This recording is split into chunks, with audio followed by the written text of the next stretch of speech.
guys, welcome to another student devotional with me, Pastor Adam. I'm glad you're here with me. Hopefully you're staying warm. And sick of snow? March is coming. Better weather and baseball.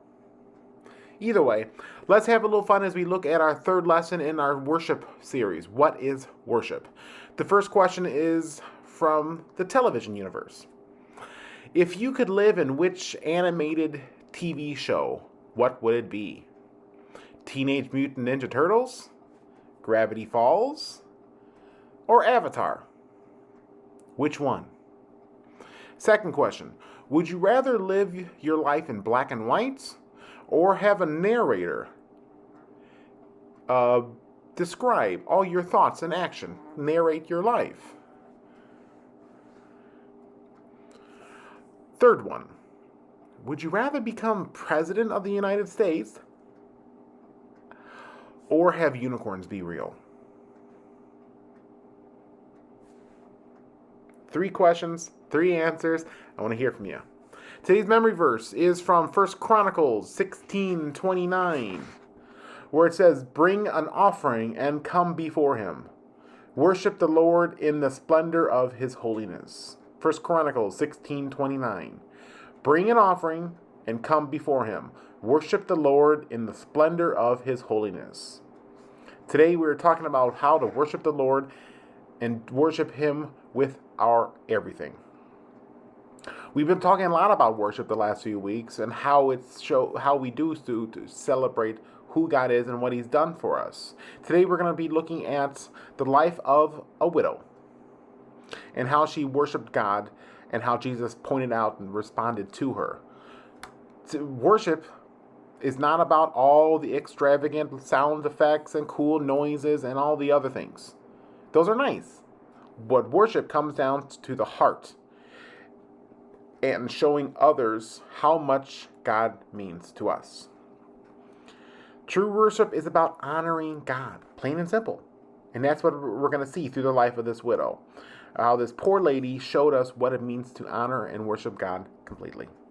So in our Bibles, this story about the poor widow is found in same story in 2 different locations, in Mark 12 and Luke 21. We're going to read from Mark 12. In verse 41 through 44, it says, "And he sat down opposite the treasury and watched the people putting money into the offering box. Many rich people put in large sums. And a poor widow came and put in 2 small copper coins, which make a penny. And he called his disciple to him and said to them, 'Truly I say to you, this poor widow has put in more than all these who are contributing to the offering box. For they all contributed out of their abundance, but she out of her poverty, and has put in everything she had, all she had to live on.'" So, Jesus and his disciples were sitting outside the temple, near the treasury area where people put in their offering, their tithing, where they gave money to the temple, which is what we think of as a church. Can you just imagine the offerings and the people that are coming in and how much they're giving and how they're giving it?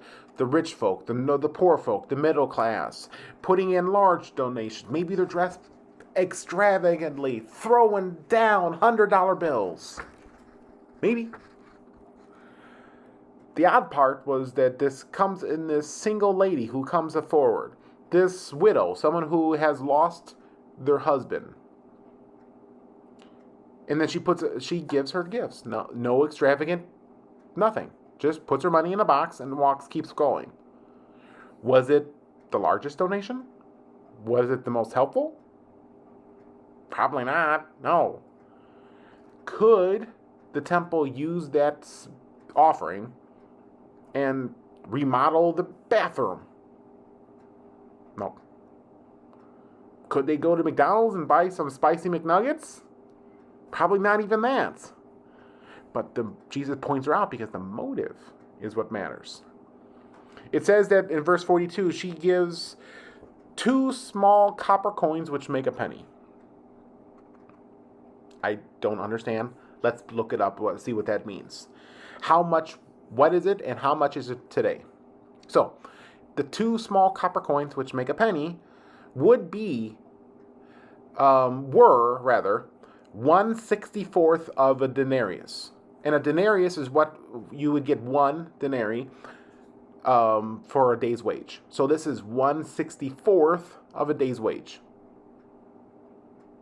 That's not much. All right, let's do the math.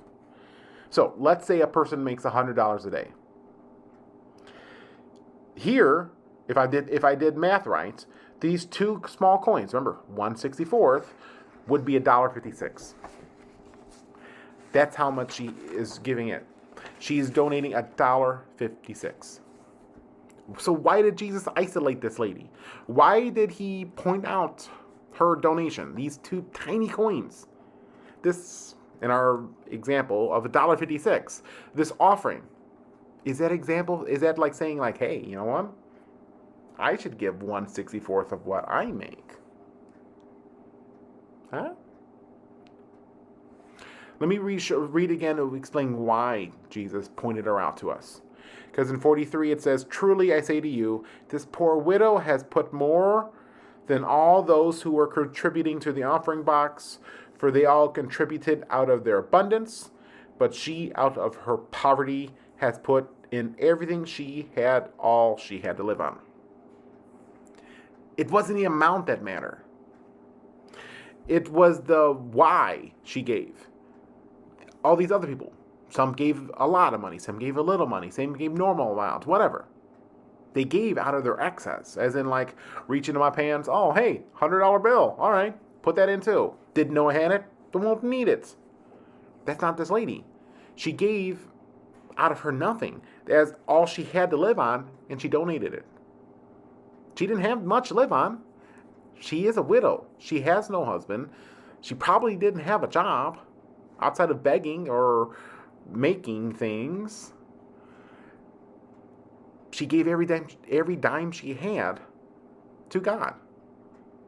Why would she do that? Why? This was her act of worship to God by honoring Him and trusting Him to provide for her.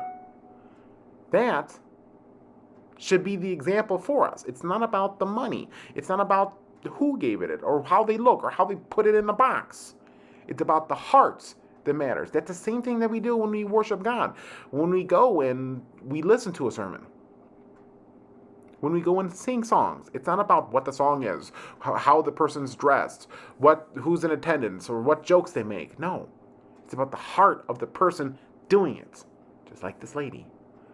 She gave all the money she had because she loved God, because she trusted Him and knowing that He would take care of her. That is the beautiful way to worship God.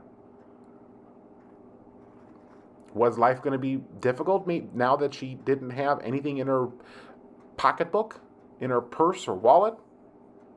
Maybe. But making sacrifices of little things like this, like of the extra money that we have, or maybe of giving up an afternoon so that we could go visit people and see how they're doing. We can go stop by and make them cookies. We can go call people. Sacrificing a little bit of our free time to help other people. Is we do that because it shows how our love for God and how we want to worship Him. Think about it. Worship often. Worship truly from the heart. Stay warm. See you next time.